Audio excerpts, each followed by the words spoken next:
inclusive se conocen entre ustedes. Y para mí tenerlos juntos en esta charla en FAC, muchachos, a todos los demás canaricultores les digo, es como estar, no sé, poder viajar a Europa a ver la final de la Champions.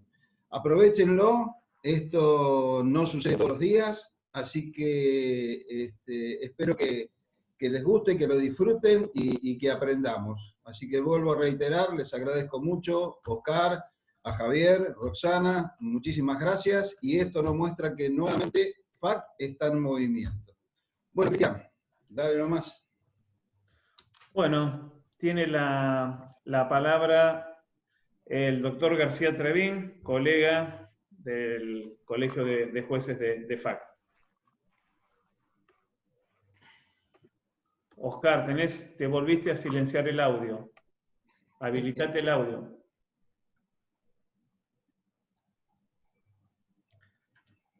No te escuchamos, Oscar. Habilitate el audio. ¿Ahora? Ahí está, ahora sí. Bueno, buenas tardes a todos. Y no crean que por la edad avanzada he logrado controlar totalmente el miedo escénico, y menos con este método no tradicional. Bueno, cuando el director de la Escuela de Carnicultura me propuso desarrollar en forma sencilla este cuadro sobre fármacos utilizables en canaricultura, caí en la cuenta que estábamos omitiendo uno de los ángulos menos conocidos y más prometedores en el control de la salud de los pájaros. Me refiero concretamente a la inmunología. La inmunología nace desde hace mucho tiempo. Tal vez el primero fue Jenner. ¿Se acuerdan que en aquella enfermedad devastadora para el ser humano, que era la viruela, que mató millones de personas, él observó que las verruguitas que aparecían en las manos de los ordeñadores, y a su vez que esta gente no se enfermaba, justamente fue el creador de la primera vacuna justamente por las vacas, y supuso que quienes habían estado expuestos a ese agente que producía la viruela en las vacas, estaba proveyendo de una forma de inmunidad frente al flagelo terrible que era la viruela. Y estamos hablando de fines del siglo XVII, o sea que la inmunología es vieja, o empezó hace mucho tiempo.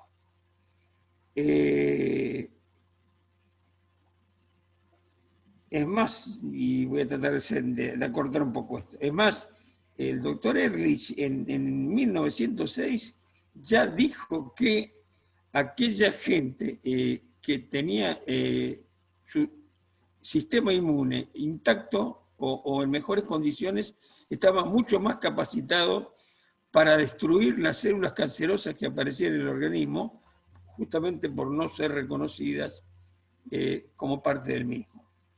Estamos hablando de 1906.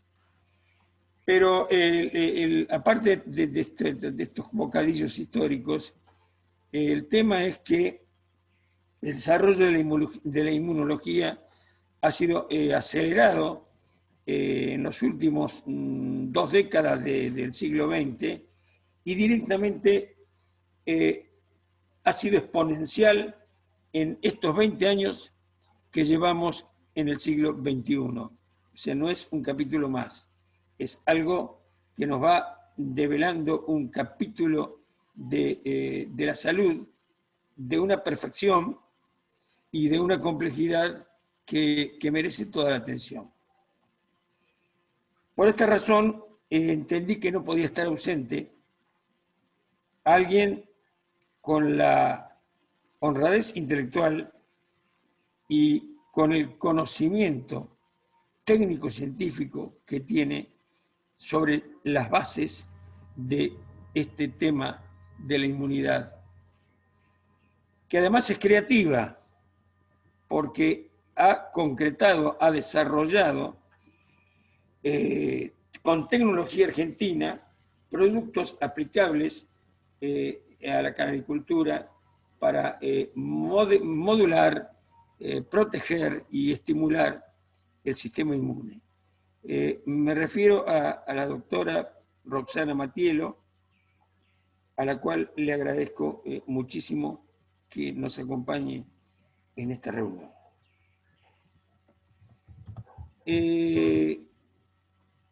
Perdón, estando con papelitos para no Oscar, dispersarme. cuando vos necesites que comparta pantalla, avísame, que te pase el cuadro o eso. Ah, perfecto.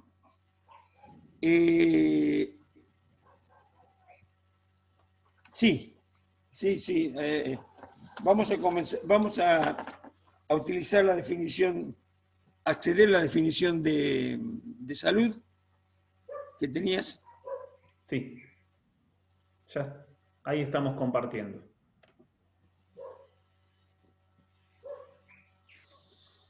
Bueno, esta es una definición de la Organización Mundial de la Salud. Está un poco devaluada, no la definición, sino la OMS en estos días, pero que es una buena definición. Y que está hablando de la salud como un estado completo de bienestar físico, mental, social y en armonía con el medio ambiente. Y no solamente la ausencia de afecciones o de enfermedades. Uno recuerda con cariño a los maestros que nos marcan. Y este comentario que les hago tiene 57 años, un profesor nuestro de zootecnia nos decía que la reproducción y la actividad sexual que acompaña esta función de la naturaleza era justamente un lujo de la naturaleza. Y como tal, en una situación de emergencia, lo primero que se priva a la naturaleza y uno mismo es de los lujos. O sea que la salud por los animales que están vivos y aparentemente sanos, uno de los primeros impactos que más nos afectan a nosotros como creadores son los aspectos reproductivos. Vemos lo de la enfermedad. Sí.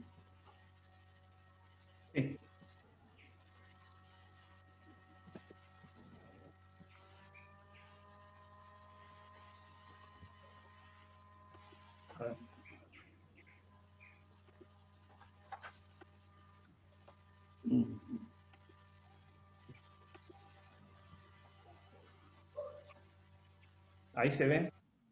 Sí, pero ¿la enfermedad lo dejamos para el final o estaba en el medio? No me acuerdo, no importa. Tenés homeostasis primero. Te lo digo, igual correcto. Te paso enfermedad.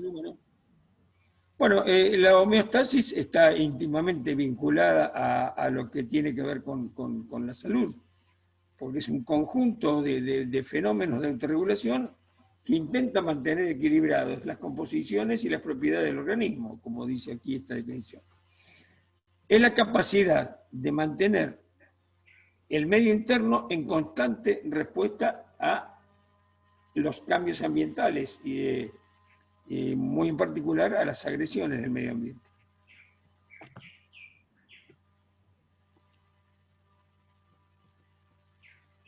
Bueno, y de esto también poco que agregar.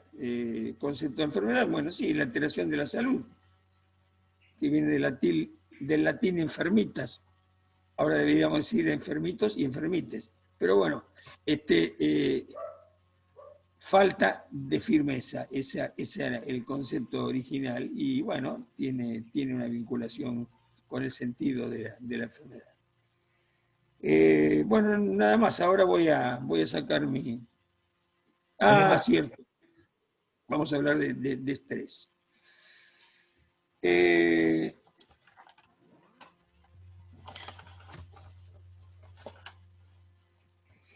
el estrés, que es una palabra, es un anglicismo, la palabra, bueno, lo hemos castellanizado con estrés, pero antes era estrés. Yo creo que es mucho más, más explicativo tomarlo en la acepción que es casi una definición de que es un disíndrome general de adaptación. Eso es, así podríamos definir al estrés.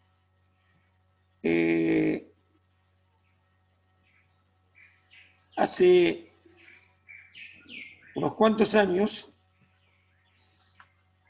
vamos a ser precisos si puedo y si no, no importa, el doctor Seil, austríaco,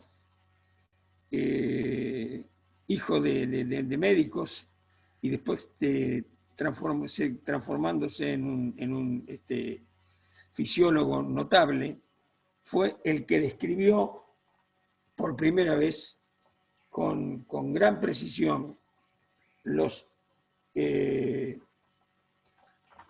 elementos fundamentales del estrés. Permítanme que me machetee un poco. Bueno, el primer punto, decía él, lo describió en estos términos.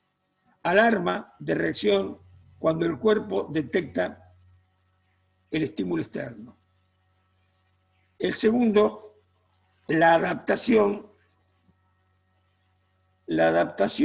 cuando el cuerpo toma contramedidas defensivas hacia la agresión. Y en tercer lugar, el agotamiento, cuando comienzan a agotarse las posibilidades de reacción. Por los años 30, el doctor Seile desarrolló estos conceptos.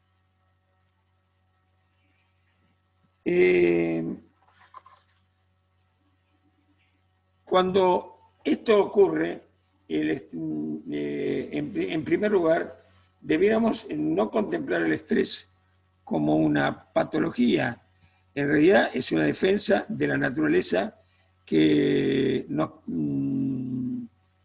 en muchísimos casos, animales y personas, les salva la vida. Les salva la vida porque no vamos a entrar en la complejidad de todos los elementos que se ponen en marcha, pero sí de los dos fundamentales. Con la participación, por supuesto, del sistema nervioso, que es el que va a motivar y va a descargar esta cascada de reacciones orgánicas, pero esa función está a cargo de las glándulas suprarrenales. No se rompa mucho la cabeza, son dos glandulitas suprarrenales porque están ubicadas por encima del riñón, que tienen una médula y tienen una corteza. La parte central de estas glándulas, cuando se produce una situación de emergencia extrema, justamente nos prepara para la huida o para la lucha inminente. Y se producen grandes descargas, rápidas descargas de adrenalina en el torrente sanguíneo. Eso, el efecto de la adrenalina, los que somos asmáticos lo conocemos muy bien. ¿Por qué? En primer lugar, porque produce broncodilatación, se nos prepara para respirar con una eficiencia superior a la normal.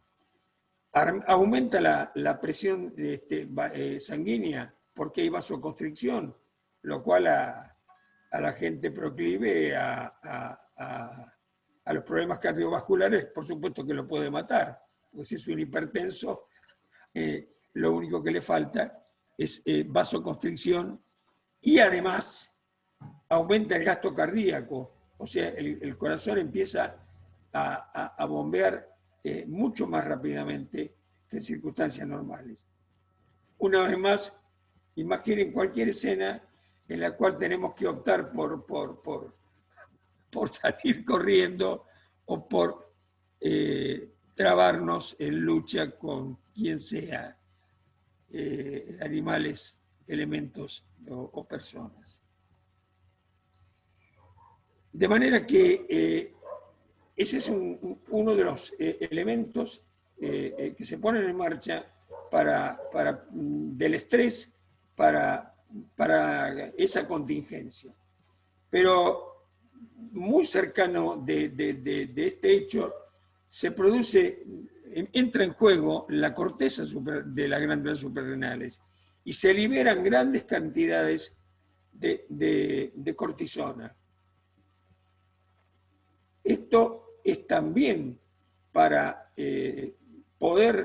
para que la inflamación, las heridas, los daños que se ocasionen en esa huida o en esa pelea, no nos maten un poco después.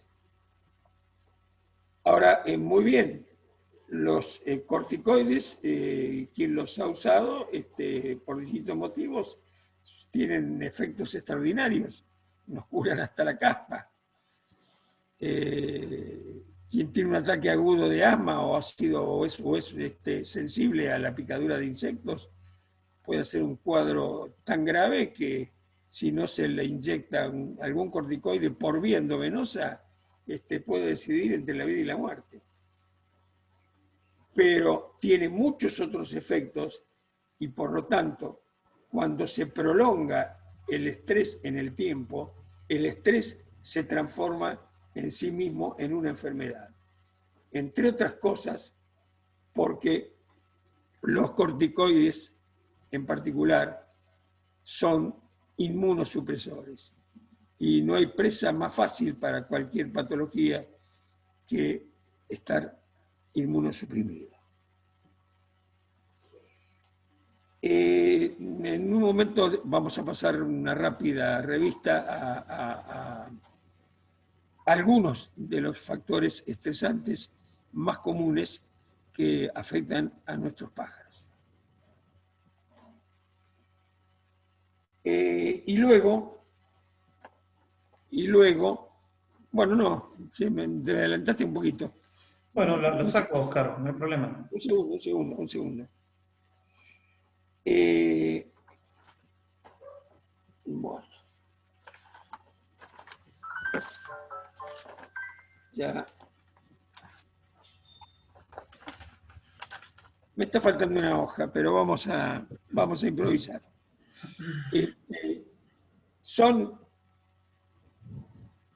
frecuentes agentes de situaciones de estrés en nuestras aves. Un listado breve que vamos a hacer, pero que surge de un hecho fundamental. A pesar de los 500 años que tiene de cautiverio, no conocemos todavía todos los factores que alteran el confort de un pájaro que ya no puede elegir lo que come, con quién hace el amor, donde si tiene frío o calor no se puede mover ni siquiera dentro de nuestro criadero porque está dentro de una jaula, y tampoco elegir las mejores condiciones ambientales.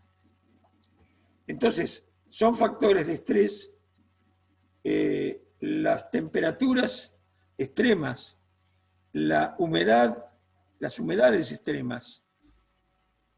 Son factores de estrés la alimentación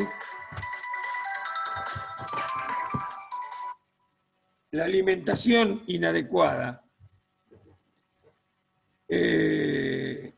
Son factores de estrés la alta densidad de aves por metro cúbico, que en el entusiasmo de sacar un pichón más, con frecuencia nos olvidamos y seguimos, total entran, y no tenemos en cuenta que estamos aumentando la carga de agentes patógenos por unidad de volumen y que además estamos complicados con la ventilación. Por si esto fuera poco,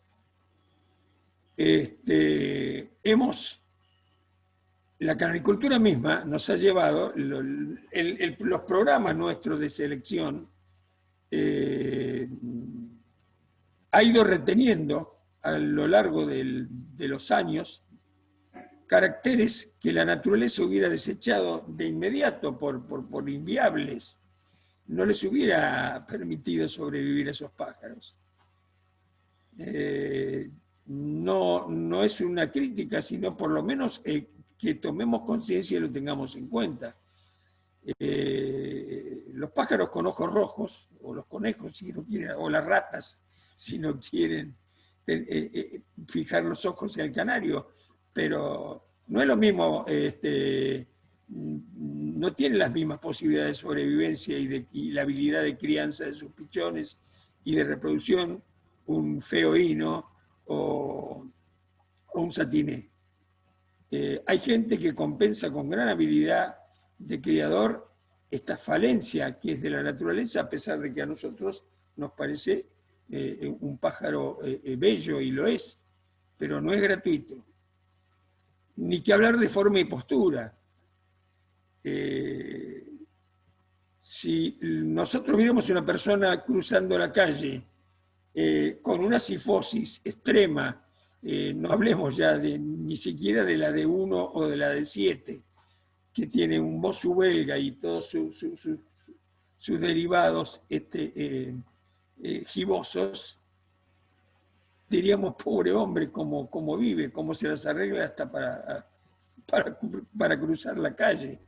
Entonces, también estos factores son casi subletales, están al filo de que un poco más, una vuelta más de rosca y no se reproducen, o directamente se enferman, o ya están enfermos.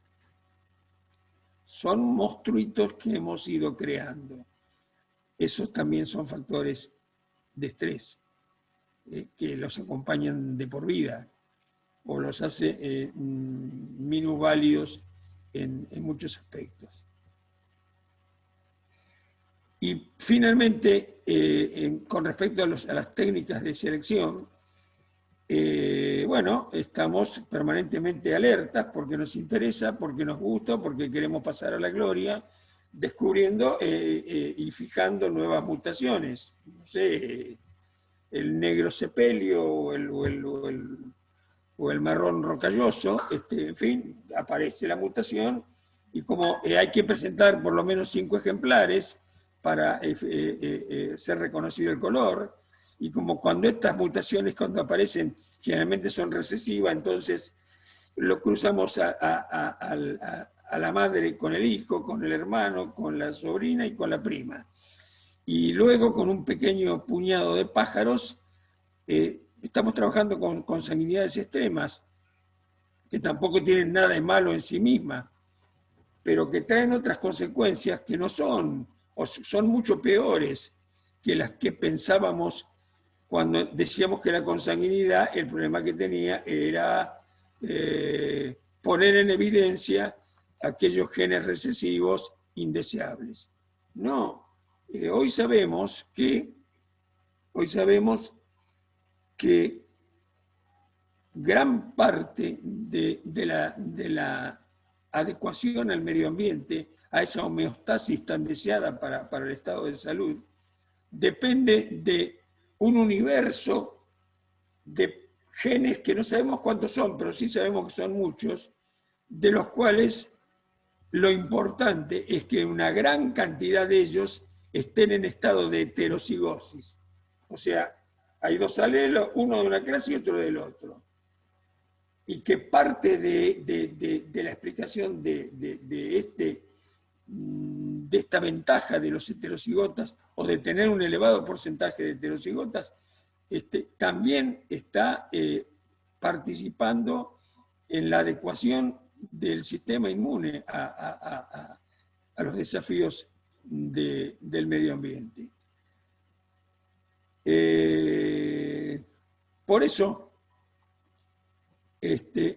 lo que no es posible es decir, bueno, vamos a hacer una homocigosis selectiva, o sea, vamos a fijar un carácter, vamos a cruzar toda la familia con toda la familia porque son unos verdes de una negrura excepcional y no quiero que se diluyan estos logros, no quiero introducir pájaros de fuera. Bueno, sí, claro, eso nos conduce a una homocigosis de caracteres que estamos deseando, pero no podemos ser selectivos y tenemos que asumir que esos pájaros son mucho más frágiles porque ni su sistema inmune, ni ese universo de genes que tienen que estar en heterocigosis para hacerlos más moldeables a las agresiones del medio ambiente, los estamos destruyendo.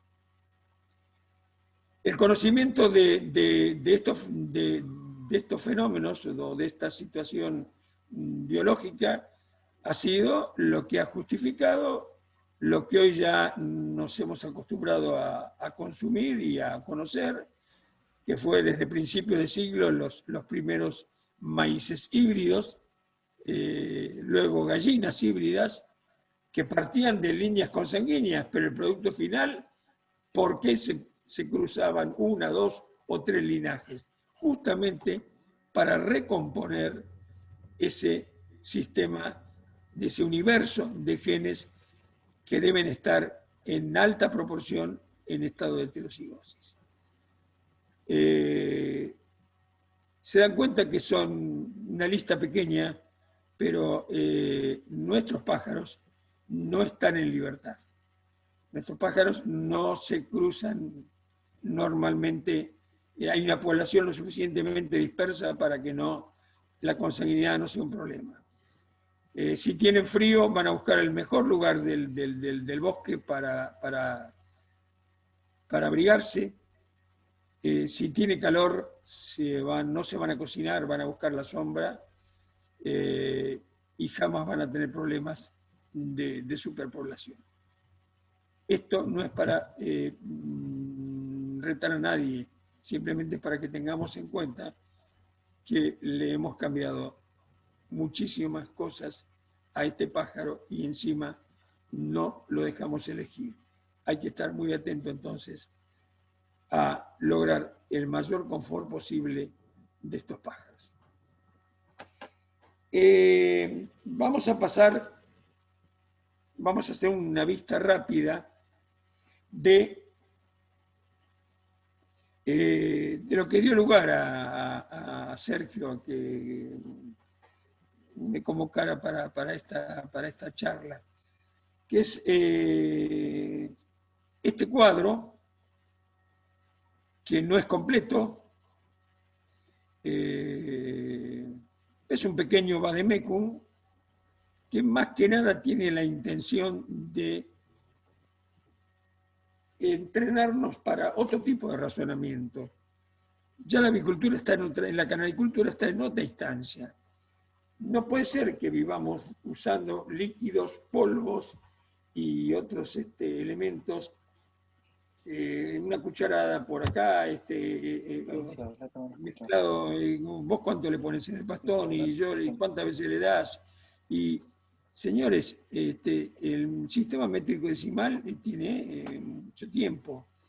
Entonces hay dosis que son mensurables, que debiéramos razonarlas, no tenerlas todas en la cabeza, pero bueno, estas tampoco las tengo yo todas en la cabeza. Pero para eso se pueden consultar farmacologías serias donde nos explique no solamente la dosis, en vez de decirnos esto cura tal cosa, y no sabemos en realidad cuánto es la cantidad y la concentración que tiene,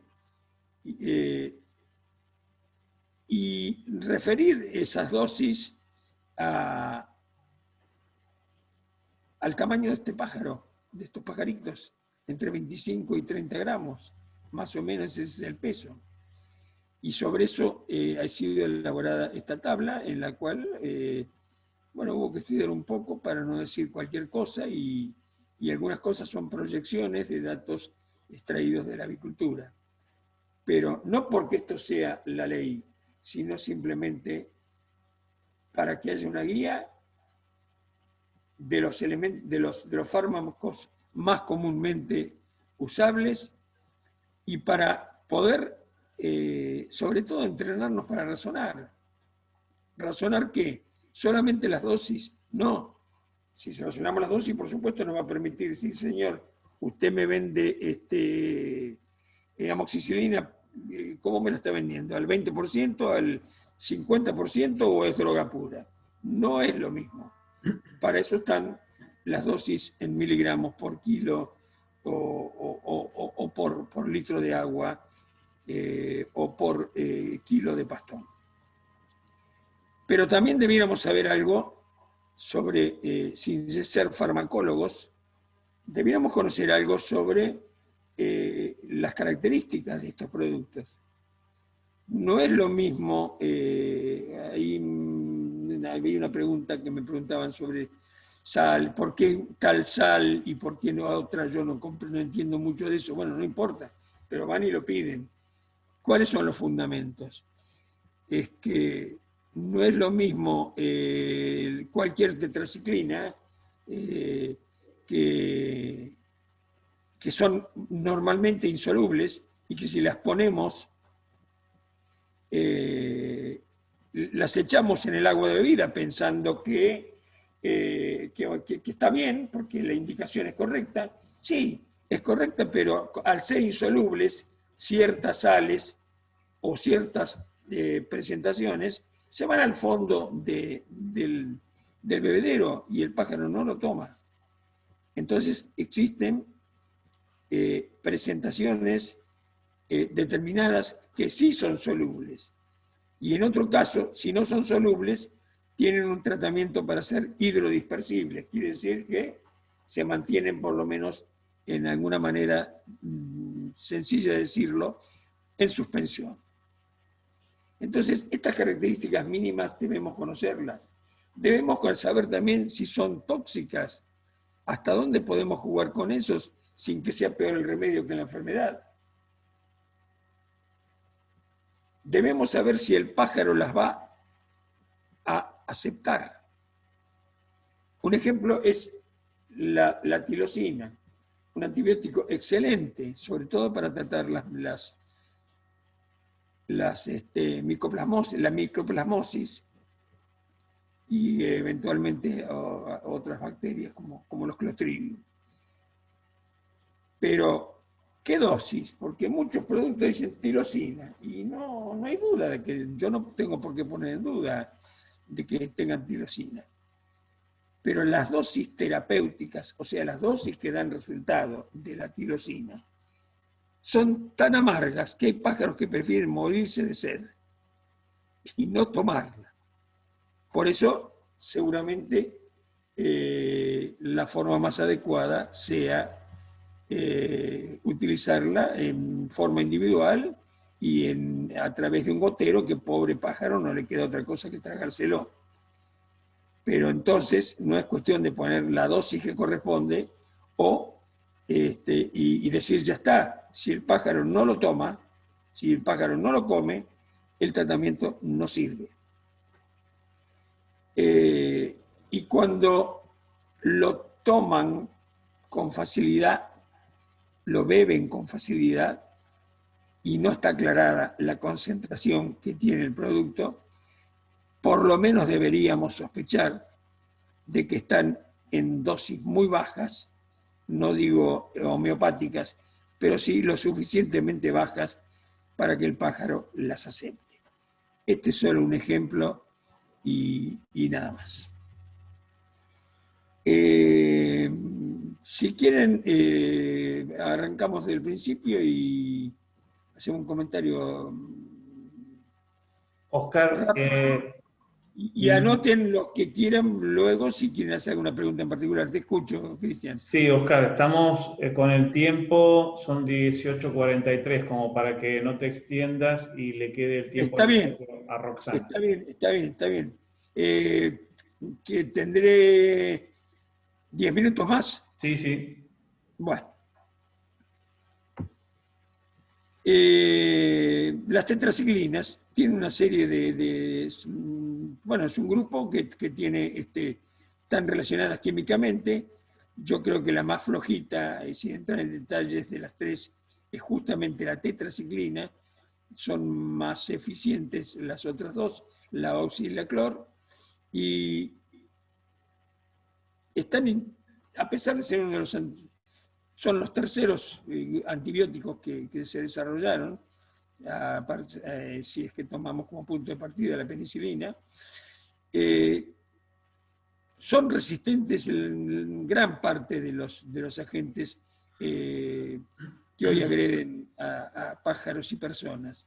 Sin embargo, siguen siendo útiles para controlar en una pajarería o en nuestro criadero, si nos preocupara el tema, siguen siendo eficientes para las clamidias. Las clamidias, la clamidiasis, que es el término actual, que es un tema serio porque es una zoonosis, o sea, han muerto personas que tratan por pájaros por contagiarse de clamidias, y las tetraciclinas son una buena forma para controlarla.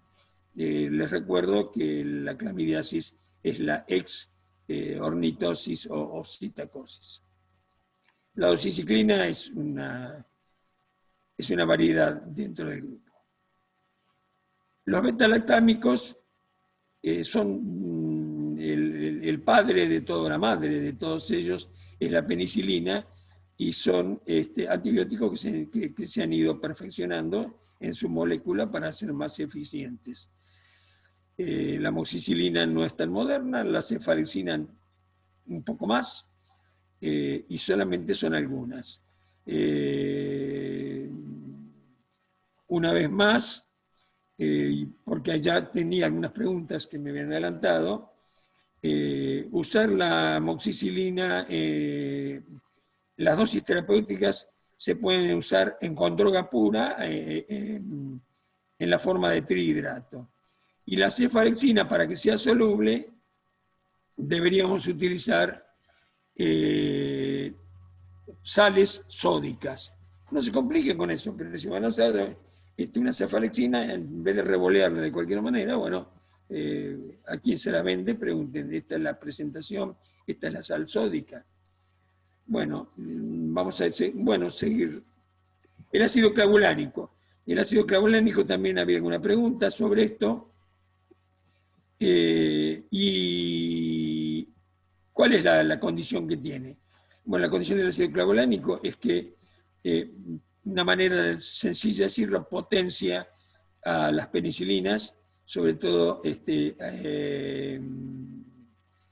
a aquellas que son resistentes a algunos antibióticos porque producen penicilinasa,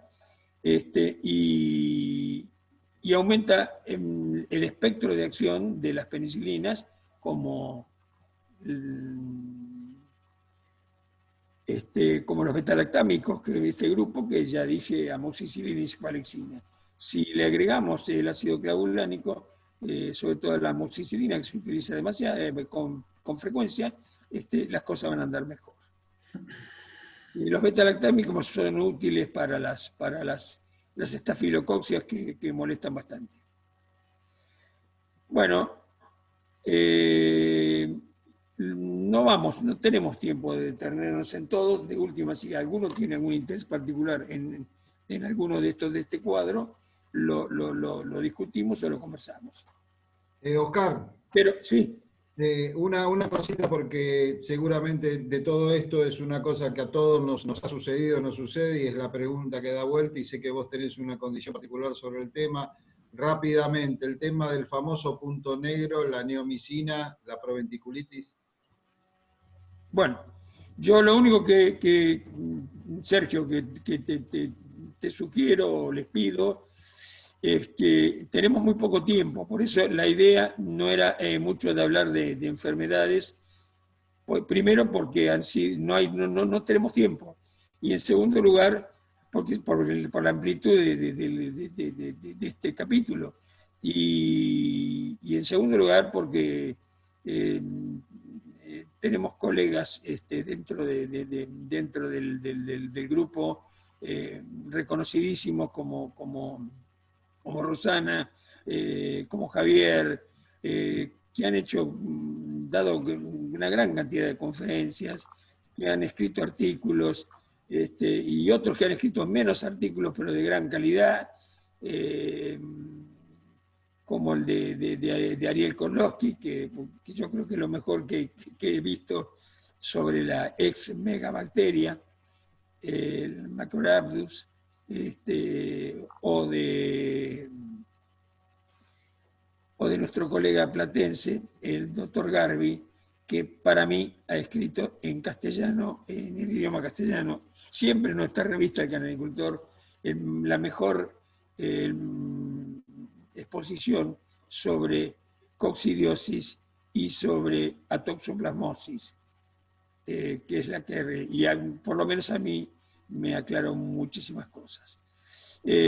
Con respecto a la pregunta que hiciste, sí, pero yo intento que no, el punto negro no es más que una expresión visible, sobre todo en pichones jóvenes, muy visible de la vesícula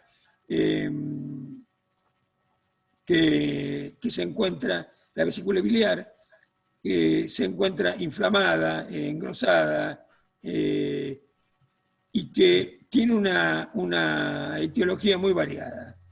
Desde algunas versiones modernas que contemplan ciertos virus, como el circovirus, a las más frecuentes, que son las relacionadas con bacterias, que se las transmite la misma madre o ya estaban congénitamente infectados, de los cuales la más común es la Escherichia coli, la colibacilosis, pero también pseudomonas y un capítulo muy grande de bacterias.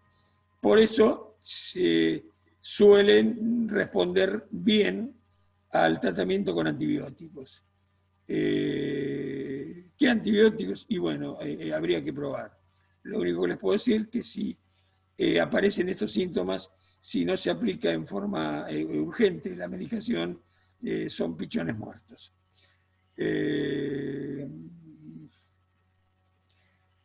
Bueno, con eso creo que es bastante. Perdón, quería decir, en esto también vamos a ver diferencias y tiene que ver con las deficiencias del sistema inmune.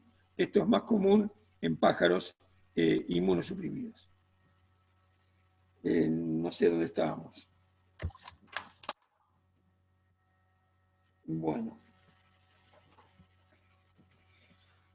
Seguimos, insisto, bien, volvemos al cuadrito. Bueno.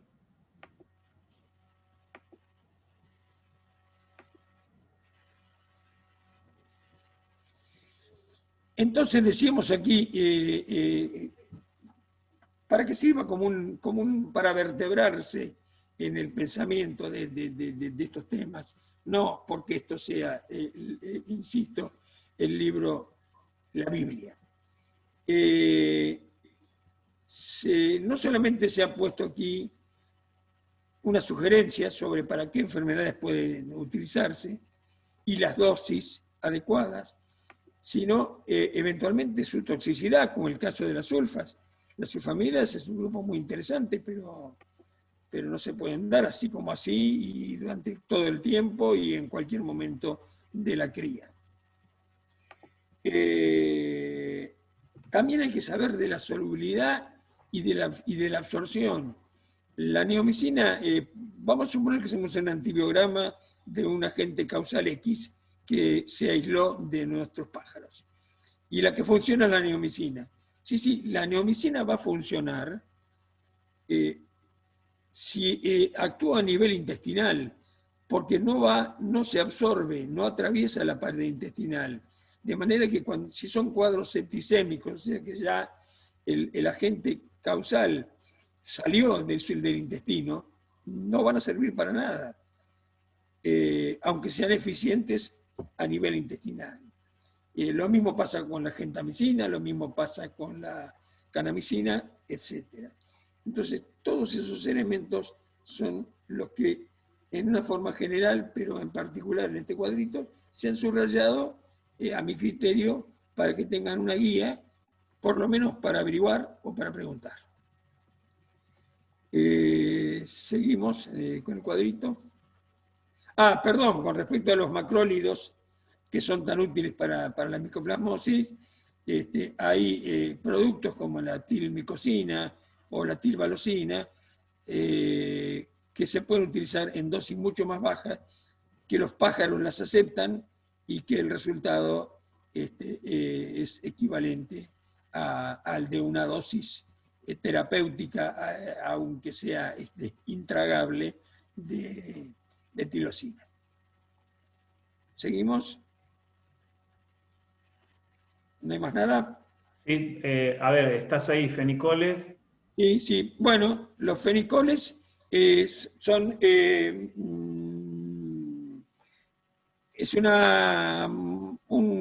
están emparentados con el cloranfenicol, viejo conocido nuestro. Por razones de salud humana y porque producen algunos efectos secundarios, han sido prohibidos y cuesta mucho conseguir cloranfenicol.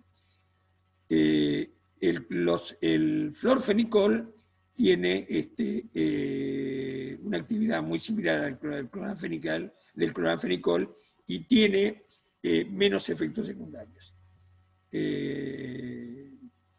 Nada más. ¿Seguimos? Tenés sulfas y flor.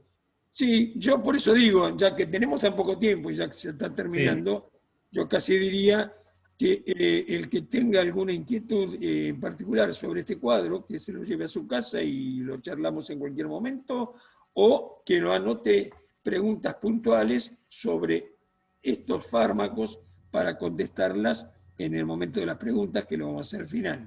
Bien. A ver, si me queda algo. No, tenés Bueno, nistatina que estuviste hablando. Está la betametasona, que como uno de los corticoides aplicables, que no cura, simplemente en algunos pájaros muy valiosos, que tienen que ser muy valiosos para conservarlos, y como asmáticos se los digo, hay una base genética, entonces van a mejorar por unos días y luego van a volver a recaer. Mientras tanto, unas gotitas en el pico les permitirá tirar un tiempo más. Bueno, el fipronil es realmente muy interesante para utilizarlo como medicación para piojos y ácaros. Tiene un efecto formidable y es muy sencillo de utilizar. Otros, no sé si llamarlos fármacos exactamente, pero en algún lugar había que colocarlos, son los acidificantes, probióticos y prebióticos.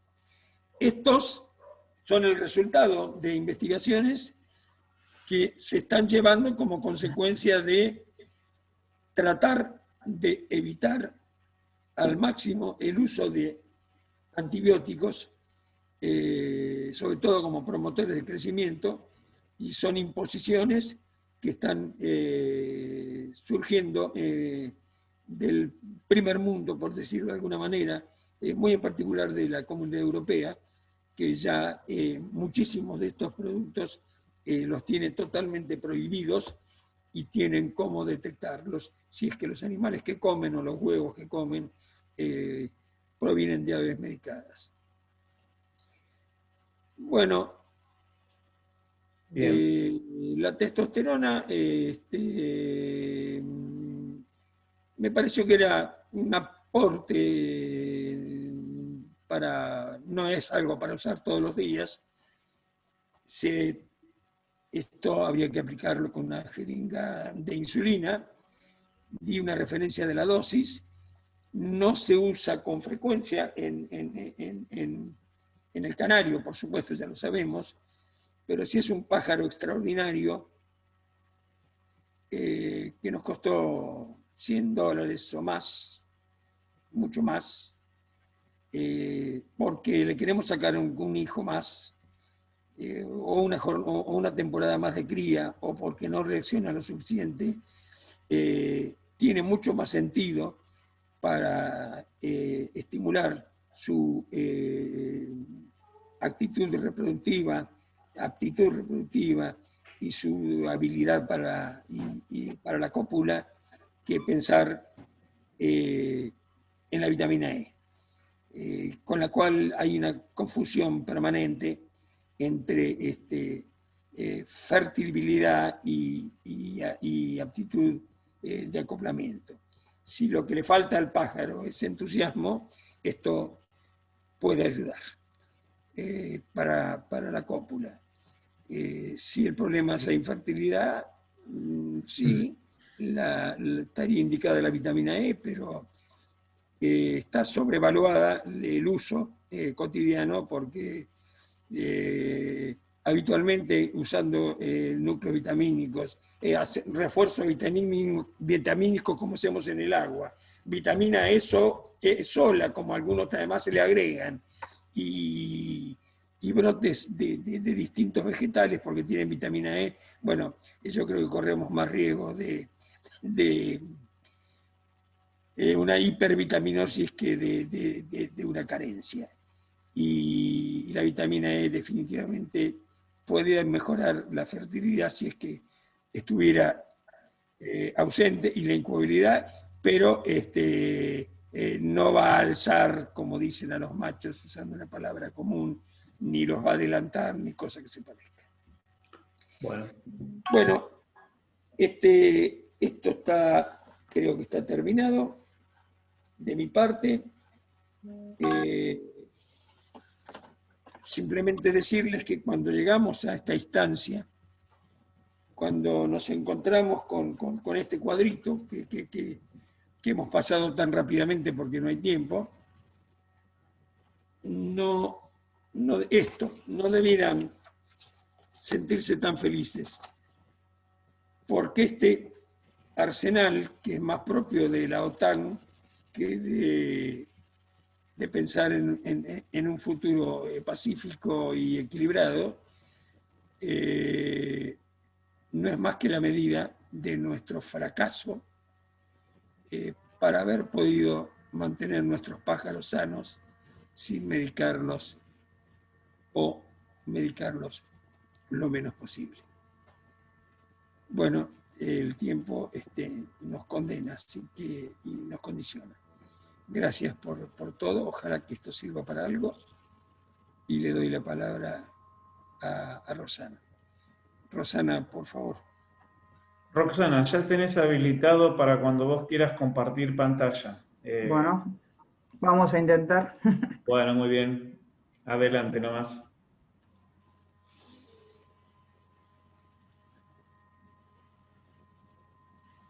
¿Lo pueden ver todos? Sí. ¿Sí?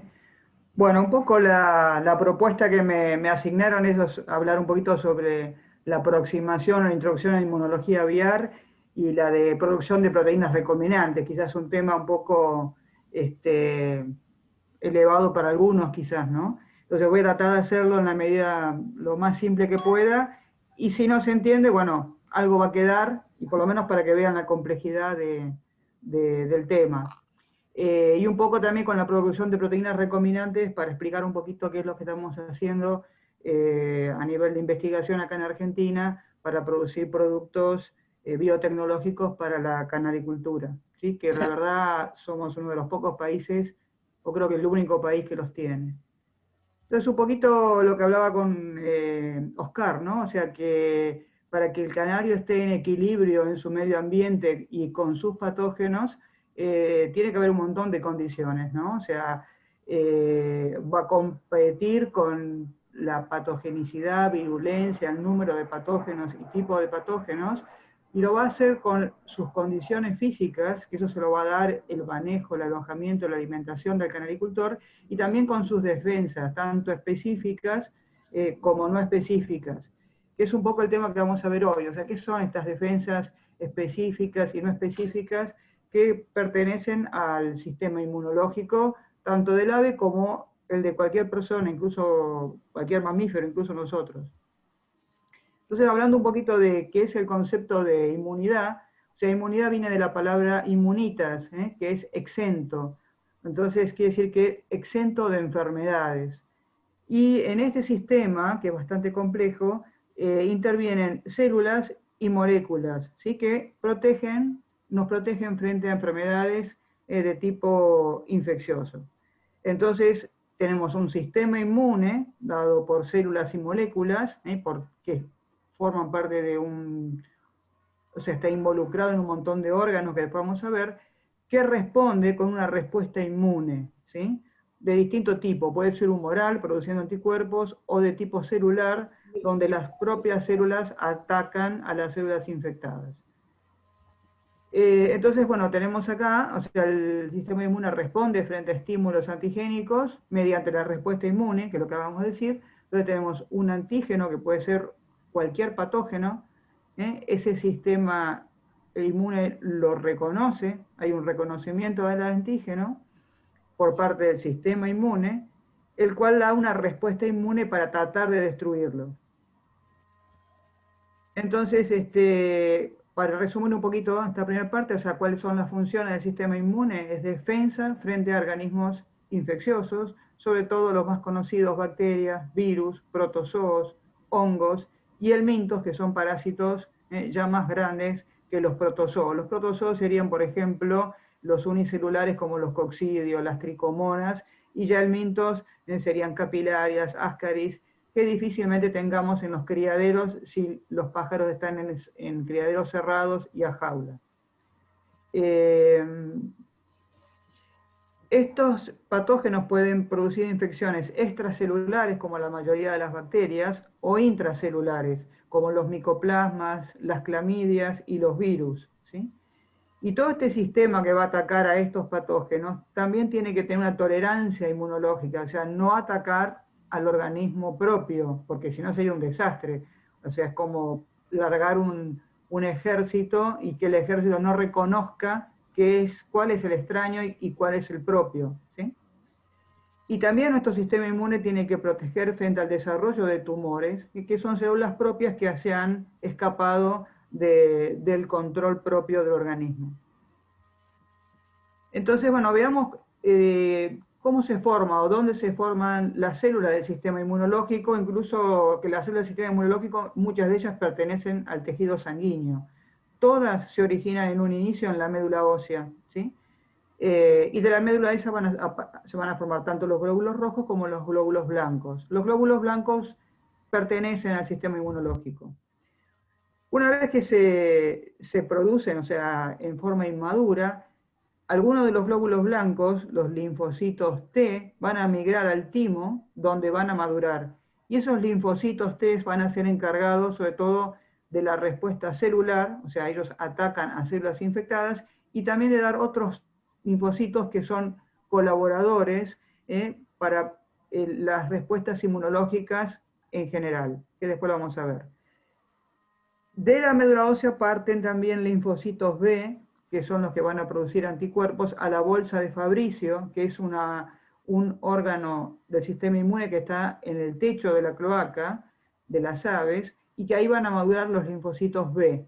O sea, todos necesitan madurar, tanto los B como los T, para reconocer lo propio de lo ajeno. Esa sería la función de estos dos órganos primarios, tanto el timo como la bolsa. Una vez que los linfocitos están maduros y reconocieron lo que es propio, o sea, lo que no deben atacar, empiezan a migrar a otros órganos inmunes secundarios, donde se van a realizar las reacciones inmunológicas. O sea, el ataque a los patógenos. Y esos órganos son principalmente el vaso, las tonsilas secales, que serían como unas amígdalas secales, la glándula de Harber, que está en el ojo, ¿sí? Y después a todas las mucosas asociadas al aparato digestivo y al aparato respiratorio, incluso al aparato reproductor. Las aves no tienen órganos o ganglios linfáticos como tenemos nosotros, entonces está más difuso el sistema o la célula del sistema inmunológico. Tenemos dos respuestas, o sea, el sistema inmune tenemos dos partes, ¿no? Una que es el innato, que es un sistema no específico, y es la primera y la segunda línea de defensa ante la entrada de un patógeno, y un sistema adquirido, que es específico para un patógeno en particular, y la tercera línea de defensa, tarda varios días en activarse. Entonces, como barreras del sistema innato, ¿qué tenemos? La integridad de la piel, por eso es tan importante a veces, por ejemplo, para evitar los estafilococos, una buena humectación de las patas, para que no haya erosiones en ellas y que puedan una bacteria que es propia de la piel entrar y producir alguna patología. Toda la conjuntiva ocular, por ejemplo, para bacterias que puedan entrar por aerosoles, como pueden ser las clamidias, los micoplasmas, todo lo que es las mucosas del sistema digestivo y la del sistema respiratorio, etc. Dentro de la sangre tenemos células que atacan, como los neutrófilos, en el caso de las aves serían los heterófilos, que atacan bacterias que se pueden encontrar en circulación, y los monocitos también lo hacen, pero estos monocitos tienen la función de activar al sistema inmune adquirido, que son los que aprenden a reaccionar contra patógenos específicos.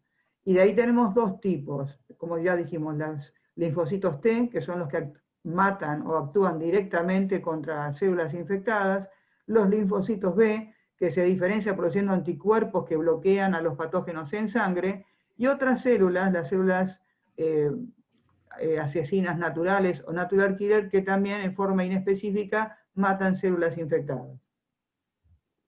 Entonces, para repetir un poquito cuáles serían los componentes celulares de la respuesta inmune, serían las células NK o asesinas naturales, que producen citotoxicidad, los linfocitos B, que una vez que se diferencien en células plasmáticas van a producir anticuerpos, y los linfocitos T y macrófagos, que producen una respuesta celular contra el patógeno, y otros como los monocitos y heterófilos, que actúan en forma específica fagocitando patógenos ya sea en sangre o en tejidos. Entonces, eso sería el componente celular. Pero este componente celular se comunica entre sí, porque tiene que estar coordinado, y eso lo hace a través de señales químicas, ¿sí? Que son las citocinas, que después vamos a ver. Entonces, ¿qué diferencia una respuesta innata de una respuesta adaptativa o adquirida? Es que la respuesta innata, que es la que acabamos de ver, la primera que empieza, que es la barrera de la piel, la conjuntiva, los neutrófilos en sangre, no reconocen patrones moleculares, es inespecífica. O sea, ante la entrada de cualquier patógeno reacciona de la misma manera. Es inmediata, o sea, tarda segundos, horas o a lo sumo algunos días en producirse. Es estereotipada, o sea, independiente de la naturaleza del patógeno, y no deja memoria, o sea, no tiene memoria para una... O sea, si vuelve a entrar el patógeno va a reaccionar de la misma manera, ¿sí? En cambio, la respuesta adaptativa o adquirida sí tiene un reconocimiento específico de cada estructura molecular de cada patógeno, es tardía, tarda más de una semana a semanas en producirse, por eso cuando uno quiere vacunar y producir anticuerpos, uno dice, bueno, vacune al día 1, al día 14, al día 28, para que vayamos lentamente activando esta respuesta adquirida. Se adapta a cada patógeno, o sea, cada clon o cada familia de linfocitos es o bien para un virus de viruela, o para una salmonela, para un Escherichia coli, para lo que fuera. Uno solo responde a un patógeno y sí da memoria. O sea, una vez que ese patógeno entró o se vacunó contra ese patógeno, ese sistema queda con una memoria que cuando vuelve a entrar ese patógeno reacciona como 10 a 100 veces más según la memoria que le haya quedado. Entonces dijimos, bueno, las células del componente del sistema inmune tenemos dentro de las células del sistema innato, los macrófagos, los mastocitos, que también son células que están en los tejidos, y que inducen también a estas células a través de moléculas como las citocinas, heterófilos, eosinófilos, basófilos, células asesinas, y moléculas solubles como el sistema del complemento, las citocinas, los mediadores de la inflamación y los interferones, que generalmente son moléculas sobre todo antivirales principalmente. Y la inmunidad adaptativa, como dijimos, está basada en linfocitos T, linfocitos B, maduros, y también estas moléculas, citocinas y anticuerpos. Entonces, ante una respuesta adaptativa, se basa en la generación y mantenimiento de un número prácticamente ilimitado de linfocitos. O sea, una vez que el patógeno entra, activa a los linfocitos. Fíjense que hay linfocitos específicos para cada patógeno, tanto T como B, ¿sí? Y para que esto se active, primero tiene que haber un reconocimiento de ese antígeno. ¿Quién va a presentarle el antígeno a estos linfocitos? Se lo puede presentar generalmente una célula presentadora de antígenos, que hay muchas en la piel, en el hígado, también los macrófagos actúan como células presentadoras antigénicas, y en el caso de los B, también lo pueden hacer las células presentadoras, pero también lo hacen otro grupo de linfocitos T, que son los T colaboradores. Una vez que se activan estas células, empieza una fase de proliferación, empiezan a multiplicarse, o sea, el ejército empieza a reclutar más linfocitos T o B específicos para ese patógeno en cuestión. Y una vez terminada el reclutamiento, a través de esas señales moleculares que las dan las citocinas, viene la diferenciación de estos linfocitos que los transforman en células efectoras. A las células T las transforma en células citotóxicas, en células asesinas, y a las células B las transforma en células plasmáticas, que son aquellas que van a producir anticuerpos que van a volcar a sangre para que en la sangre estos anticuerpos bloqueen al patógeno y no lo dejen entrar a las células. Entonces, resumiendo esto que vemos acá, es que ante la entrada de cualquier patógeno hay una célula presentadora que presenta, o un macrófago, primero un macrófago, que es una célula específica que lo deglute al patógeno, y junto a él, como las células presentadoras, empiezan a activar a estas células T, ya sea en forma directa o en forma indirecta a través de los T colaboradores, y maduran en células efectoras, bueno, también a las células natural killer que son específicas, y las maduran y las activan para que, por ejemplo, un linfocito T ataque a una célula infectada por un virus, por ejemplo, o estas, a través de estas citocinas o estas moléculas activen a más macrófagos, se produzcan anticuerpos, sustancias del complemento, toda una gran cadena o un gran ejército que va a tratar de bloquear la entrada de ese patógeno. ¿Hasta acá vamos más o menos? Sí, bien. Entonces esto es bien complejo, pero para que vean la complejidad, ¿no? Que estas células no actúan solas, sino tienen que actuar coordinadas, y la coordinación de estas células las dan estas señales químicas, que son las que denominamos citocinas, que son moléculas que producen sobre todo las células blancas, como los linfocitos y los macrófagos. Dentro de las citocinas hay un montón, ¿sí? Yo solamente le remarqué en cuadros algunas, porque son las que tenemos sintetizadas y en uso, ¿sí? Por ejemplo, la interleuquina 2, que es muy importante para producir la proliferación de linfocitos, ¿eh? Entonces, como hay tantas, elegimos esta, porque dijimos, bueno, yo le voy a dar a los canarios o interleuquina 2 porque me va a multiplicar o aumentar la proliferación de los linfocitos, tanto T como B, ¿sí? Y también interferones, por ejemplo, que tienen varias funciones, pero una es inducir el estado antiviral. Entonces, bueno, si yo estoy ante un cuadro de viruela, o también ante cuadros de bacterias que se acantonan dentro de células macrofágicas, como puede ser la salmonela, o pueden ser el estafilococo, que es difícil de acceder a ellas, cuando están guardadas en un macrófago, los interferones sí lo logran hacer. Entonces son moléculas que fuimos tratando de elegir para tener en producción. También el interferón gamma, que es también muy importante para lo que es activar células para combatir bacterias y parásitos, ya sea tanto en sangre como a nivel celular. Entonces, bueno, ¿en qué podemos ayudar nosotros a todo este sistema inmune? En producir moléculas propias de él, por ejemplo, a través de la biotecnología. Entonces, nosotros, ¿qué es lo que estamos haciendo? Nosotros sobre todo somos la facultad donde yo trabajo, el Instituto de Investigaciones Médicas del Hospital Lanari. Estamos produciendo péptidos del sistema inmune in silico. In silico creo que van a ver después que es química computacional, ¿sí? Y tenemos varias cosas ya hechas. Por ejemplo, tenemos 3 polipéptidos recombinantes obtenidos de fermentaciones bacterianas. Como fábrica bacteriana se utiliza una Escherichia coli de ingeniería genética, que es la BL21, y estos péptidos tienen secuencias conservadas para el virus Pox, herpes, circovirus, adenovirus, citomegalovirus, clamidias, Escherichia coli, estáfilos, pseudomonas, cándida, coccidios, y muchas bombas iónicas de parásitos, ¿sí?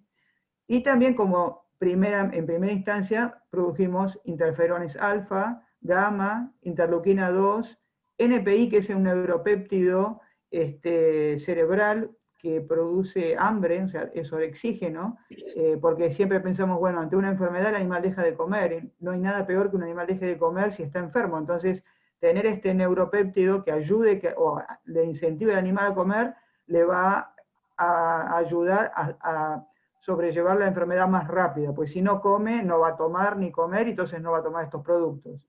También sintetizamos una lisosima bacteriana aviar, que es propia, por ejemplo, de las lágrimas y de muchas secreciones del organismo para combatir bacterias. Entonces, todos estos compuestos están dentro del producto inmunoaviar, estos 4 componentes, y todos estos están dentro de otro producto que denominamos como multivacuna. Y un poco les voy a explicar qué es cómo se produce, ¿no? O sea, cuáles son los pasos de producción de estos péptidos. Y es lo que yo les hablaba, la palabra esta in silico, que se emplea para describir la secuencia de genes o de proteínas, compararlos, construirlos, modelar sus productos, simular las actividades en procesos biológicos por medio de la informática. Hoy, con todo el activismo contra lo que es la investigación biomédica en animales, ha llevado a que los biotecnólogos hagan todas las simulaciones a nivel informático para no utilizar modelos animales para probar estos péptidos. Entonces, un poco para que vean cómo se trabaja, les voy a mostrar esto.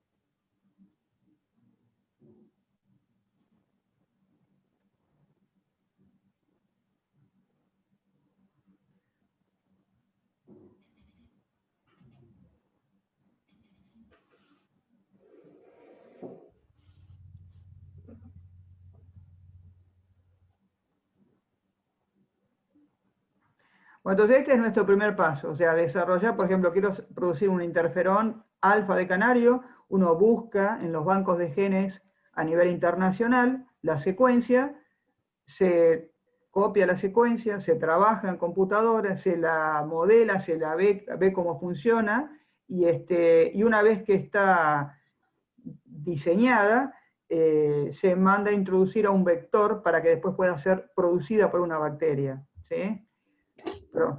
Entonces, las moléculas que tenemos hoy en día para canaricultura ya producidas son el interferón alfa de canario, en un vector también para producción en Escherichia coli, el interferón gamma de canario, todo esto hecho primero por informática, bioinformática, la lisozima aviar, la interleuquina 2 aviar y el NPI, que es este péptido orexígeno. Entonces, todos estos son los componentes que tiene el inmunoaviar. Así que vean que es bastante complejo lo que es la producción. Y a veces cuando uno dice, bueno, dennos tiempo para armar uno de estos productos, porque bueno, cada uno tiene una producción por separado y después se van juntando en el producto, ¿sí? Entonces, para que, tanto que uno habla de interferón, para ver qué es lo que hace el interferón, cuál sería un poco la función, vean que hay varios tipos, hay de 3 tipos, nosotros estamos trabajando con uno de tipo 1, que es el alfa, y uno del tipo 2, que es interferón gamma. Y poco para que vean la función.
Bueno, entonces eso es lo que estamos haciendo, o sea, al agregar mayor interferón, un plus de interferón al que el propio que producen las aves, ante una enfermedad viral como puede ser la viruela, le estamos ayudando a combatir los virus que de por sí, muy pocos de ellos tienen tratamientos específicos. O sea, por ejemplo, el de la viruela lo podemos combatir con interferón, también con el aciclovir, que es otro antiviral, pero no todos tienen un antiviral específico. Por ejemplo, no hay antivirales para los circovirus, no hay antivirales así reconocidos para el adenovirus, pero el interferón sí es inespecífico y anda para todos ellos por igual.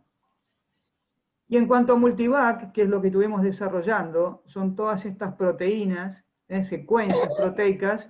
Esta fue nuestra primer diseño, que en realidad no fue un diseño propio para el canario, sino un diseño que se tenía para vacuna del cáncer de mama, porque usaba el citomegalovirus. Y tiene muchos también péptidos que son los factores de necrosis tumoral. Y ustedes dicen, bueno, cuando empezaron los problemas de viruela, utilizamos este porque es parecido al POX y al tener los factores de necrosis tumoral, evitaba la formación de tumores. Y funcionó bien. Como funcionó bien, después, bueno, invertimos más dinero y armamos esta estructura proteica, también primero en sílico, después la mandamos se manda a Estados Unidos, donde producen los vectores para la producción, y acá le pusimos, ya nos arriesgamos más y buscamos las secuencias más conservadas, por ejemplo, del estafilococo, de la pseudomonas, de la cándida, de coccidios, ¿sí?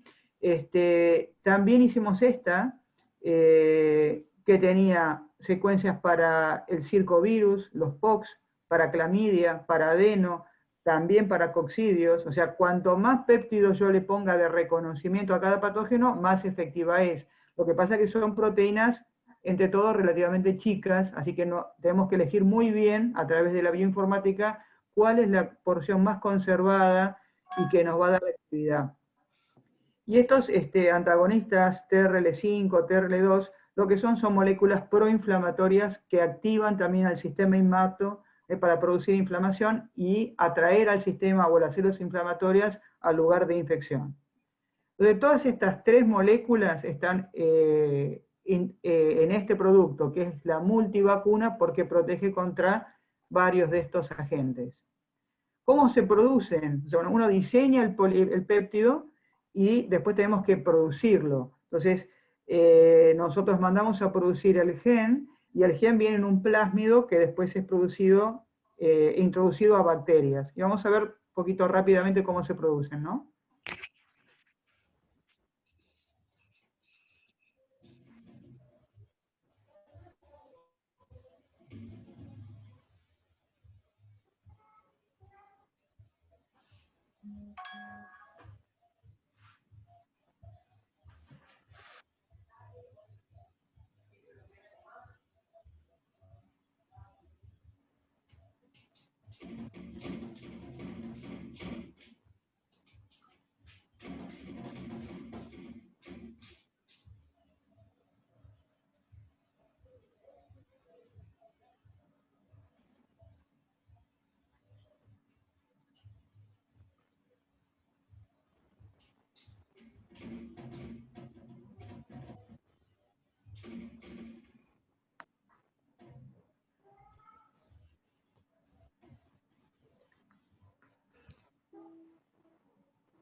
Esta fase es la de incorporación del plásmido a la bacteria, ¿sí? El plásmido en general es un gen, ¿sí? Y acá está la bacteria de interés con el plásmido introducido, y después empieza el cultivo de la bacteria.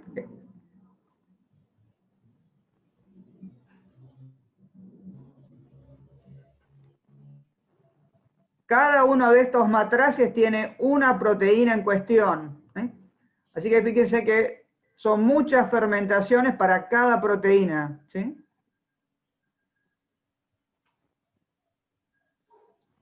Entonces, una vez que se detecta ya la síntesis proteica, que es la etapa productiva, se corta el cultivo, y lo que se hace es, bueno, acá tenemos, fíjense, la Escherichia coli, que ha producido a través de cuerpos de inclusión dentro de su citoplasma, dentro de su cuerpo, proteínas. O sea, como son muy grandes para ella, estas proteínas las encapsula en distintas partes. ¿Sí? Acá, por ejemplo, acá tenemos otro cuerpo de inclusión, otro cuerpo de inclusión. Estas son todas las proteínas de interés. Por ejemplo, esta bacteria la usamos para producir interferón alfa, otra para producir el péptido, uno de los péptidos de Multivac, y así. Entonces debemos tener varias fermentaciones. Una vez que está fermentado, lo que es el cultivo, se sonica, o sea, es como si fuera, no sé, darle como si lo pasáramos por microondas, rompemos toda la bacteria y libera en el sobrenadante toda la proteína, la cual después tiene que ser purificada a través de geles, y de acá sacamos la proteína en cuestión. Por ejemplo, este es un gel donde se purificó el interferón alfa, y este otro gel donde está purificado la interleuquina 2. Y de ahí empieza lo que es la dilución y la purificación de estas proteínas que van a formar parte del producto. En cuanto a la Multivac, fíjense acá, en esta parte de acá, tenemos en el epitope viral, tenemos las 3 proteínas que hemos sintetizado, y después se le colocan todos estos agonistas TOL, que son las moléculas proinflamatorias, sitios también como el ADN metilado, y sitios para que el macrófago, la célula presentadora, la tome, y sitios de corte para que ese macrófago pueda cortar todos los pedacitos distintos, o sea, que diferencie, por ejemplo, el epitope del virus POX, que lo diferencie el del coccidio, que lo diferencie el del adeno, del circo, que no se confunda, y que se lo presente en diferentes partes de su superficie a los linfocitos, ¿sí? Como estas proteínas son bastante insolubles, para que se puedan solubilizar en el agua, o sea, en forma buena y además sean fácilmente asimilables por el organismo, lo que se hace una microencapsulación de estos compuestos a través de un liposoma. Eso ya estamos hablando de nanotecnología, o sea, tecnología nanométrica, ¿sí? Entonces, acá estaría la proteína, o sea, el péptido de la multivac, recubierto por toda una capa de fosfolípidos que lo hace soluble en agua, y lo hace fácilmente asimilable por cualquiera de las mucosas del organismo. Por eso cuando ustedes ven estos productos van a ver que hay esas bolitas de grasa que contienen a esta proteína.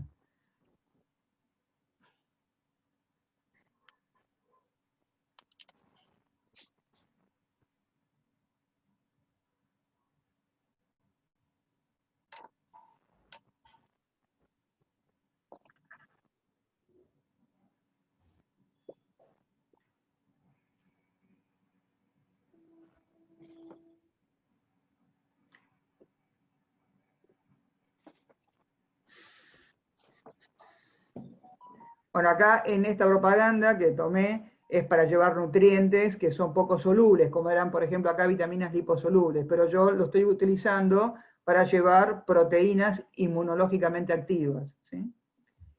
Entonces tenemos, en este caso, todo el complejo de esta proteína inmunológica, que la voy a colocar dentro de una bolita o una cápsula muy pequeña de grasa, que es un liposoma, y que va a desencadenar, una vez que es capturada estos liposomas por las células presentadoras de antígeno, va a desencadenar toda la reacción inmunológica, tanto, sobre todo adaptativa, ¿no? A través de linfocitos T que se van a activar para matar células infectadas, o también va a activar macrófagos para que destruya más fagocitos o más patógenos que se encuentren en tejido o en sangre. Es un poco la idea de todo este desarrollo, que es más compleja, ¿no? Pero yendo a esto también, como modo de resumen, como esto lo consideramos como una vacuna, veamos cómo funcionarían las vacunas.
Bueno, entonces un poco la idea es que teniendo esta tecnología, uno puede hacer prevención en canaricultura produciendo este tipo de proteínas o péptidos que son inmunológicos y que es ilimitado, porque yo puedo diseñar a través de la bioinformática lo que quiera. Entonces, obviamente hay que hacer una inversión, pero bueno, tengo problemas de salmonela, tengo problemas de micoplasma, no lo hemos desarrollado.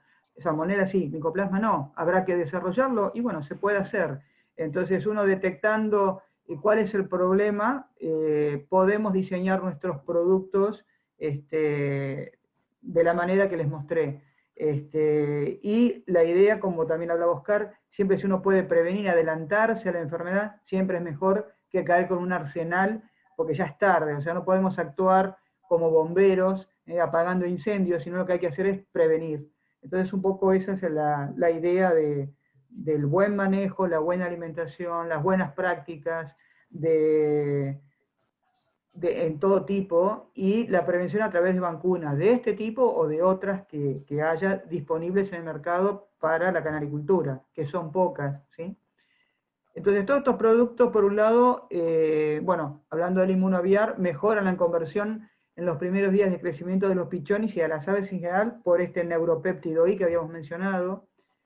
Si utilizamos el inmunoaviar junto con vacunas a través de la interleuquina 2, que es la que produce la proliferación de linfocitos que se activaron ante un patógeno, aumenta el título de esos anticuerpos o de células activas para matar células infectadas, dan protección contra nuevas variantes virales y bacterianas, mejorando la salud inmunitaria del animal, sobre todo en mucosas y principalmente en la entrada de patógenos a cualquier establecimiento, ya sea a través de los interferones o de estos polipéptidos sintéticos. Se pueden utilizar y se utilizan a muy bajas dosis, por ejemplo, las dosis de interferón que uno utiliza son muy bajitas,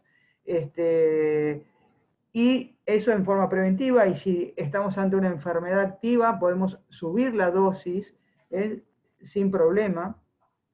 No existe peligro de dosificación por lo general en forma oral, porque no presentan acumulación, son moléculas, sobre todo los interferones, de vida corta, y como son propias del organismo del ave, no existe riesgo de resistencia para el ser humano como los antibióticos. Y tampoco genera resistencia de los patógenos como los antibióticos o los coccidostáticos. Así que hay varias ventajas en todo lo que es este sistema o este nuevo tipo de productos que no son un complemento más al resto de los fármacos. Sí nos prevenir, adelantarnos, y además se pueden asociar con el resto de los demás productos. Entonces, bueno, un poquito así muy rápido, tampoco pretendo que hayan entendido todo, un poco un bosquejo, así un ABC de lo que es la inmunología y algo de biotecnología y qué es lo que la canaricultura argentina dispone y podría disponer de más cosas a través de los estudios científicos, ¿no? Así que bueno, gracias y estoy disponible a cualquier pregunta, yo, Oscar, cualquiera de nosotros. Bueno, gracias Roxana. Yo fui tomando nota de las preguntas que fueron realizando en el chat. Bueno, están orientadas específicamente estas a vos, Roxana. Si se da multivac, ¿es necesario hacer tratamiento para coccidios de manera simultánea? Sí, porque hasta que uno use el multivac por mucho tiempo, o sea, hemos visto que utilizando multivac por mucho tiempo, se va reduciendo la infección por coccidios. El problema es que no todo es perfecto, no todos siempre nos salen bien, y cuanto más complejo es el patógeno, más péptidos necesitas para atacarlo. Es como decir, yo produzco esa secuencia de coccidios, pero él es muy complejo, entonces yo necesitaría producir una vacuna prácticamente exclusiva para coccidios si yo quisiera prevenir contra esa enfermedad. No sé si se entiende.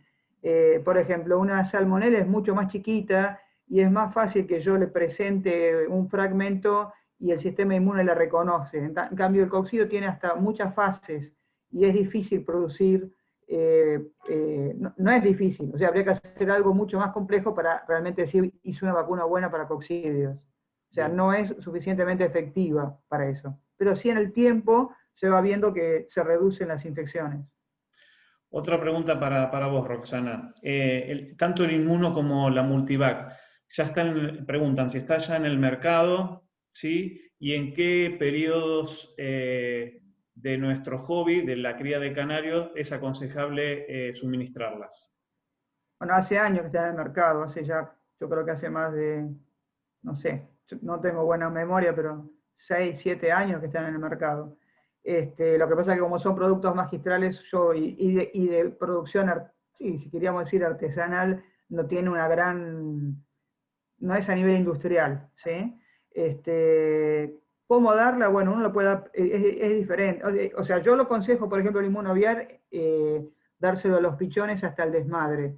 ¿Por qué? Porque le ayudo a través de la interleuquina y del interferón a desarrollar el sistema inmunológico, ¿sí?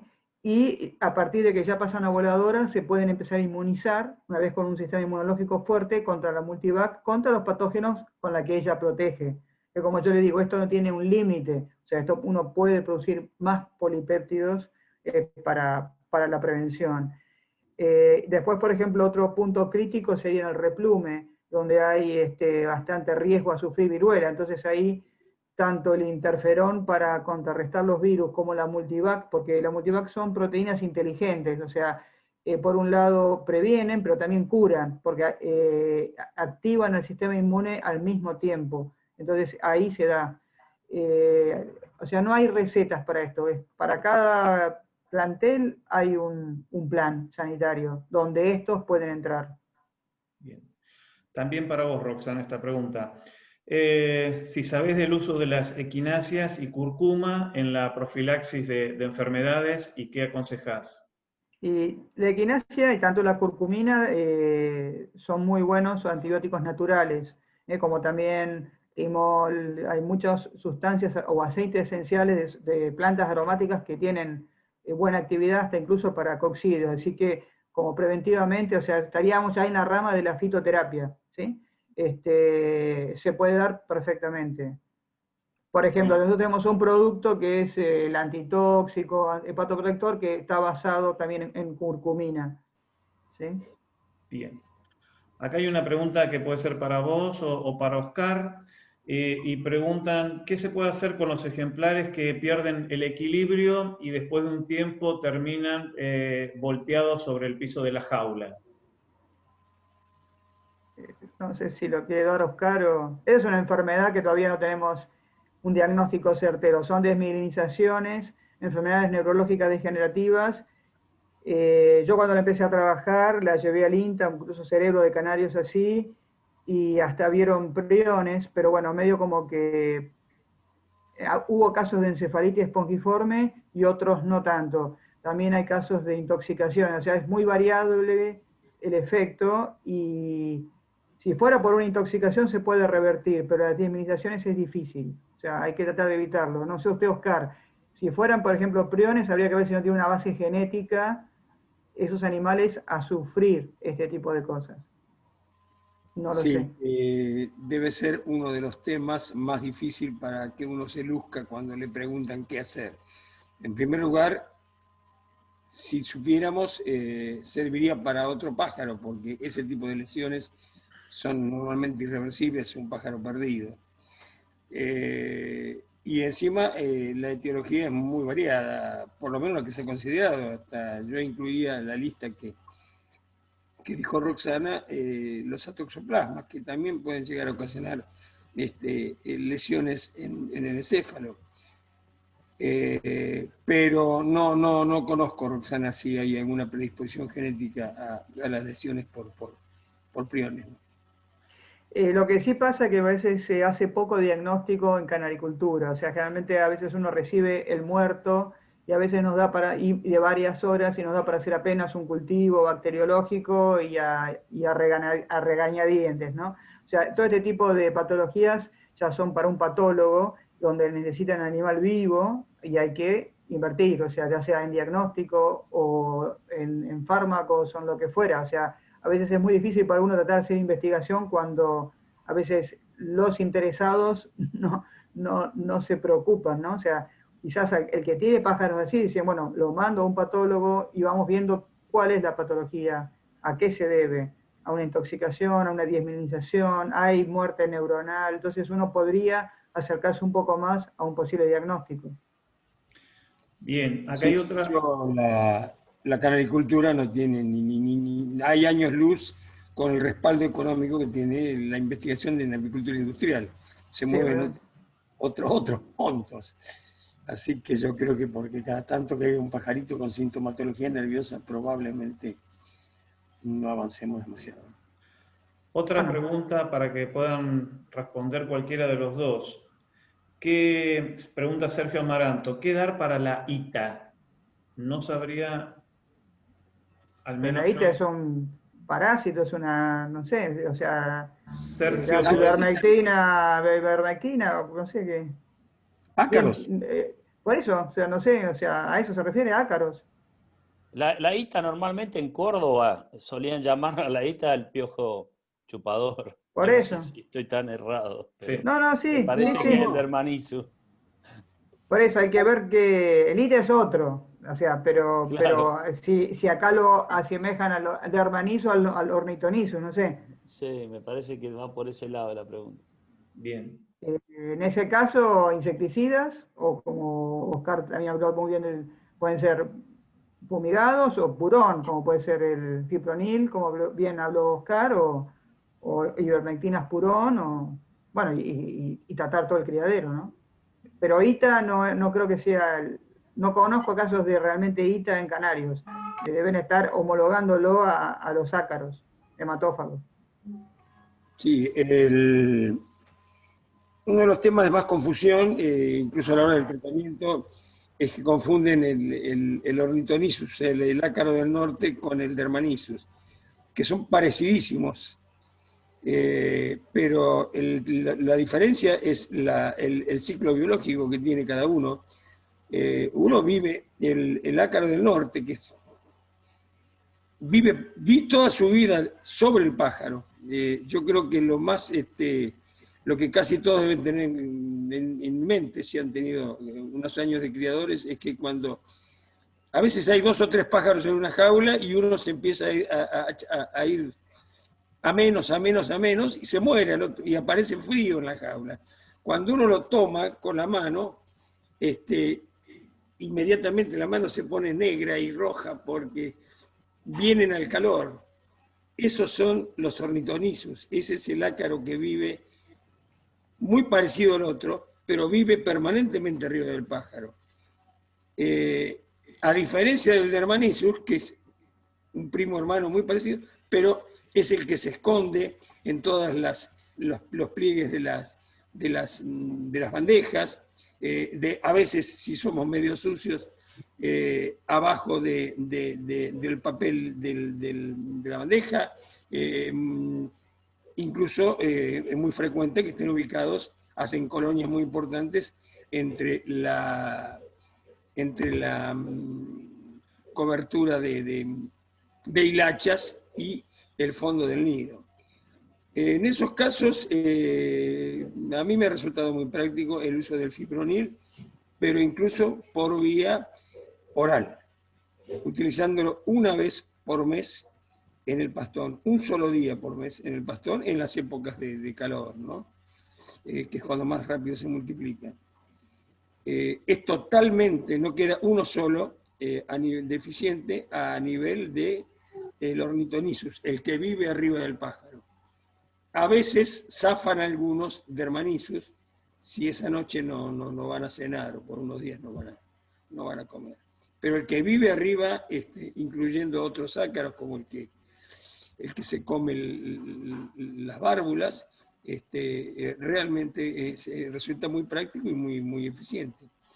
Y tampoco, el único problema es conseguir una presentación adecuada, que venga al 1%. Es el Ectoline que se utiliza en bovinos y otros animales. Lo que ocurre es que es carísimo a nivel de un envase de 5 litros. Habría que ver a alguno que lo esté utilizando por otros motivos que nos consigan una pequeña cantidad. Pero con 2 a 4 centímetros cúbicos de fipronil una vez por mes en el pastón, un solo día, que coman todos, andan muy bien en el control de estos ácaros. De cualquier ácaro o de cualquier insecto. Otra pregunta para cualquiera de los dos disertantes. ¿Qué tiempo óptimo de duración tiene el agua potable bajo los efectos de la luz artificial en los criaderos? Depende del agua de cada criadero. No sé, Oscar, si quiero aportar. No, yo creo que no entiendo lo de la luz. No, o sea, la luz, o sea, en cualquier agua, ningún agua es estéril y tiene componentes y tiene materia orgánica y además, por ejemplo, los pájaros cuando comen pastón toman agua, comen semillas toman agua y van contaminando el bebedero con materia orgánica. Correcto, Si además de eso le doy luz, o sea, yo puedo estar fomentando toda la producción de un biofilm en el bebedero, sobre todo si es de plástico, y eso a la larga, si no se cambia también, no sé si es la respuesta que me están pidiendo, también eso si no se limpia adecuadamente, va acumulando bacterias, que por ejemplo algunas enterobacterias que pueden llegar a ser en algún momento producir alguna patología o un brote de enfermedad. Entonces todo lo que uno pueda manejar la higiene es fundamental, ¿no? No sé si opina lo Sí, mismo usted, creo que doctor. estaba orientada a esa respuesta que diste, Roxana. Después preguntan acá respecto a la utilización del inmune, si es posible utilizarlo en el pastón. Sí, obviamente, o sea, nosotros tenemos las presentaciones del inmunoviado de interferón, si ustedes lo ven en humana, es inyectable. Nosotros tenemos, por ejemplo, para animales para aves más grandes, una presentación inyectable para casos graves. Después, como para la canicultura se complica, pasamos al agua. Obviamente, no bien el animal toca el interferón, es sumamente absorbible. Después la otra sería el pastón, o sea, lo vamos abaratando, lo vamos rebajando para una cuestión de costos y de facilidad, pero también ha resultado efectivo. O sea, si uno lo usa en el pastón, lo que hay que hacer es en el agua de remojo del pastón, para hacer una pequeña mezcla, poner, por ejemplo, 10 gotitas o 15 gotitas por kilo en ese agua de remojo, de ahí, no sé si lo van a mezclar con una premezcla de huevo y después con ese huevo al resto del pastón. Lo que pasa es que, bueno, yo no puedo garantizar, o sea, a pesar de que ha resultado efectivo en muchos criaderos, uno no puede garantizar cuántas, o sea, el frasco trae 1000 unidades de interferón por frasco, ¿no? En 30 mililitros. ¿Cuánto se va perdiendo en la cadena? Eso no lo sé. Igual como son muy pocas las moléculas que son necesarias para suplementar un organismo con interferón, alcanza. ¿Sí? Pero ese estudio de, o sea, de actividad no lo tenemos hecho. O sea, cuánto dura en el agua, cuánto dura en un pastón, cuánto dura, no lo tenemos hecho. Preguntan qué recomiendan en el uso de ácaros o problemas en las extremidades, en las patas. En general eso se ve a sarna, ¿sí? Y lo más adecuado es la ivermectina o sus derivados tópicos. Bien. En general, o también puede ser Oscar, puede también ir oral, pero bueno, tópico andaría bien. Sí, seguro. Y hay algo todavía más antiguo que usaban los viejos con las gallinas, en Sí, bueno, donde el no aceite. es distinto, que es sumergir las patas en aceite, Claro, porque mueren por asfixia. claro. Pero tenemos hoy elementos mucho más. Podemos pasar una vaselina, un poquito más. Una vaselina, sí. Bueno, un poquito, una vaselina con un poquito de ivermectina podría. Bueno, una última pregunta para Roxana. Un poco acá creo que es una pregunta que tiene que ver con reforzar algo que ya dijiste. Tanto el inmune, la multivac y el protector hepático. Preguntan si entonces es aconsejable hasta llegar al replume, utilizarlo. No, supongo que no, porque si el plantel está bien, o sea, yo creo que hay que usarlo en momentos críticos. Si uno utiliza las cosas, las sobreutiliza, por ejemplo, da un interferón, por hablar en general de lo que tiene el inmunoaviar, ¿no? Interferón, interleuquina, demás, lo que uno puede hacer es que el animal deje de producir, porque son moléculas propias. Entonces, si vos le estás dando una molécula como decía antes Oscar con una testosterona. Yo te puedo dar testosterona a un animal que está viejo porque no la produce, pero si se la doy, él deja de producir porque ya la tiene, su cerebro reconoce que la tiene. Si yo le estoy dando interferón por mucho tiempo, deja de producir lo propio y no es la idea. O sea, yo lo uso en momentos donde son claves, ya sea para el desarrollo de un sistema inmunológico o para ayudar a otros fármacos o al sistema inmune a combatir una determinada enfermedad, ¿sí? Entonces, o por ejemplo, cuando las aves vienen de concurso, cuando pasan un momento de estrés, lo mismo que la vacuna. Por ejemplo, no es lo mismo darla oral que darla inyectable. O sea, tengo la presentación inyectable, que generalmente usamos, por ejemplo, con palomas, con loros, pero en canarios la damos oral. Pero si uno siempre vacuna, a la larga uno es como que el sistema inmune ya se agota, o sea, ya lo empieza a conocer como algo propio y ante el momento de actuar ante un patógeno, le es indiferente. No sé, no sé si no es una explicación quizás científicamente correcta, pero bueno, espero que la entiendan de esa manera. Sí, Entonces es quedó bueno claro. hacer boosters, o sea, yo te doy ahora, o cuando lo necesitas, te dejo de dar. Tampoco es bueno, por ejemplo, si ustedes estuvieran dando interferón o el inmunoaviar, ¿no? Para hablar en eso.